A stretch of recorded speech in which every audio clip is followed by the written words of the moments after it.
Hi, everyone. Dr. Wiebrecht here. We are jumping back into chapter 1. We had left off talking about the 5 core philosophers, if you remember. We talked about Comte, we talked about Herbert Spencer, and we had also talked about Karl Marx. We ended up leaving the last class off discussing about Emile Durkheim. Emile Durkheim, if you recall, he really wanted to get sociology recognized as a separate academic discipline. He was interested in understanding the societal factors that can influence somebody's individual behaviors. So what he was really interested about was taking that social research that we had discussed and applying it in a very practical approach.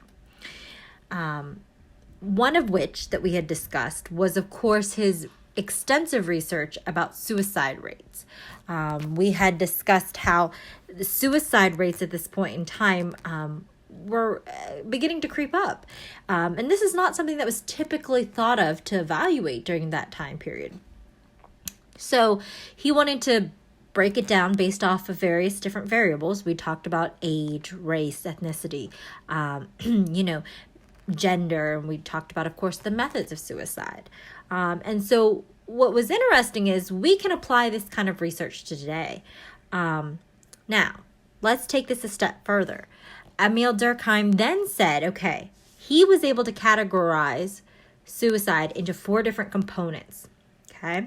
4 different types of suicide. So the first one is egoistic. This is a result from a lack of solidarity. Think about it. These are individuals that have very few social connections.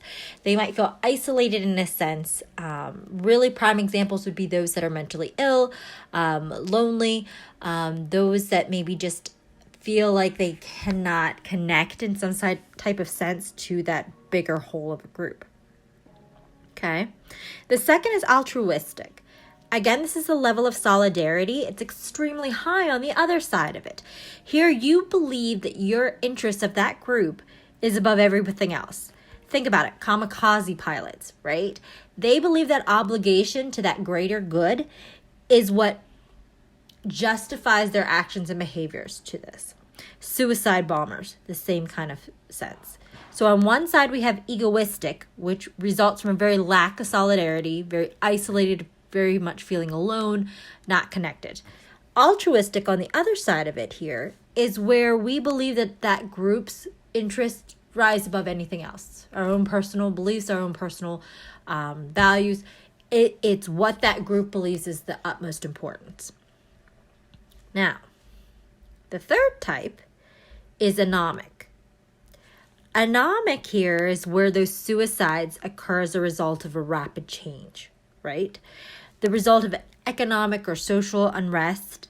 You guys are probably far too young to remember, but there was the stock market crash, right? And so that stock market crash created almost like a ripple effect in individuals. People lost money that was invested. People lost their livelihoods. And as a result, we began to see that suicide rates crept up. I'm sure if you were able to look back over the events of something like 9/11, other major huge events that have happened throughout the world, right?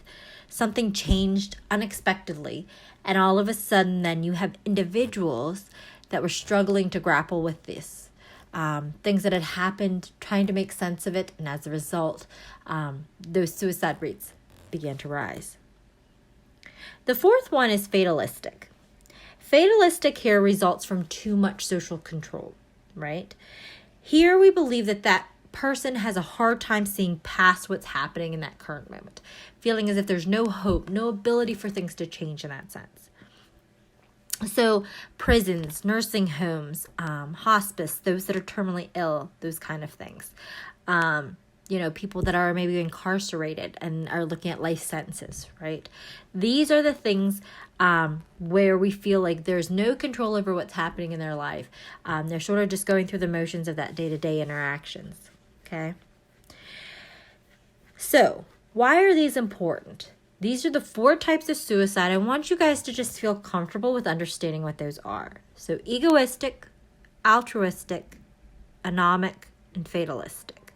Again, this is what Durkheim was able to sort of break down into these 4 specialized components, because he honestly believed that this research helped find that suicide is not simply something that's individually happening to an individual, right? He believed that these are social factors that can help underline why people engage in this kind of act, right? Think about it. We might know that these 4 types of suicide exist in our society today, but it's still continuing to happen. Why is that? He believed that social integration was of the utmost importance. Durkheim felt that the degree to which people are tied to their social groups is going to help become a predictor, I guess I should say, as to if they're more likely to commit suicide. So take, for instance, if an individual has very weak ties to feeling connected to somebody, some type of group, something in some sense, the likelihood that they feel isolated in that sense is a strong predictor that they might engage in some type of act such as this.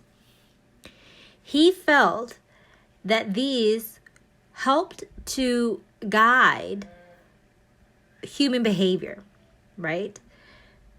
Because what's happening here is that there's social forces outside of that person's social decision affecting this, right?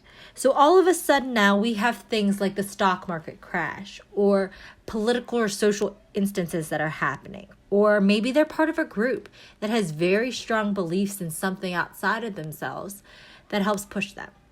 Could be that incarceration, just simply being incarcerated, could affect them so much that they feel like they have disconnected from things that they had known and believed and were able to feel part of, to all of a sudden feeling very isolated and alone in that sense, right? So Durkheim felt that suicide rates helped be guided by patterns of behavior, right? These patterns, like suicide rates, like the methods, reflect something much larger in that sense, right? All of a sudden now he's able to pinpoint, okay, we can see ties to certain genders that are feeling, that have higher rates versus others. Why? What's happening during certain middle age group, like we had talked about, with such high rates, right? And you guys were able to pinpoint that pretty quickly on, saying, hey, midlife crisis, right off the bat, right? So all of a sudden now, we're able to pinpoint certain times of lives, certain events that are happening, to why people might feel that sense of isolation or feeling that disconnectedness from a group. Again, remember that these can reflect conditions in society. So, popularity, access of guns, conditions that pass understanding, much larger contexts that are happening outside of our own individualized choices in that. Okay. I hope that makes sense with Durkheim. I hope you feel comfortable with that. Whenever we get back face to face, if you want to review that, by all means, we can. All right, so let's move on to Max Weber. Max Weber here is German, okay? He believed to understand why people act as they do, he felt as if he really wanted to look at some different kind of context of sociology. In contrast to Emil Durkheim, he believed that sociologists should focus primarily on uncovering social facts, right? The objective social conditions that influence why people behave in certain ways, okay? He believed that these social facts are not mutually exclusive to certain types of research. So contemporary sociologists nowadays often utilize both approaches to examine different contexts of what underlies that human behavior. So what he ended up doing, Max Weber, was he used religion as sort of that central force in social change. Think about that.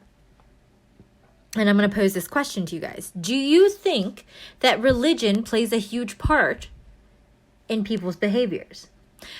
Whether it's the move towards religion, that they fully believe in certain things, or maybe the lack thereof, right? He believed that it wasn't the class conflict, like Marx believed, that was pulling people together, right? He did not believe that there was necessarily this class conflict. What he believed was that religion was at the core of this. The Protestant belief system encouraged its members to sort of embrace this change. Protestants sought signs that were in God's will. Some type of financial success has become a major sign in a lot of ways. So Weber called this the Protestant ethic. And he called their readiness to invest capital in order to make more money the spirit of capitalism, which we're going to get to here. He theorized that the Roman Catholic belief system, right, encouraged people to hold a very traditional view to things, right? In order for you guys to get to heaven, you had to do these kind of steps in order to reach that. So Weber believed that Protestants wouldn't know if they were saved until Judgment Day. But Calvinists were concerned with this and looked for necessarily, like we had said, some type of sign that were in God's will. So they found it in financial success, okay? That financial success was sort of that main core component of this. So what do I mean by this? They believed that if they begin to live very frugal lives, they could save money and invest it. But a lot of people argue that Weber brought about capitalism in a sense, okay? Now, like I said, that self-denying approach, right, where they lived very frugal lives, saved their money in that sense, again, that's called the Protestant ethic. He then called their readiness to invest capital, right? Their ability to say, okay, I'm going to save up my money, but when it's really important, I'm going to invest it here in order to somehow continue to expand this, okay? That's a spirit of capitalism. Weber-tested theory became very important, but what ended up happening was highly controversial in the church. I'm sure you guys can see why. All of a sudden now the church saw that these were being scrutinized in that sense, and all of a sudden we now had to explore, right, why people engaged in these options.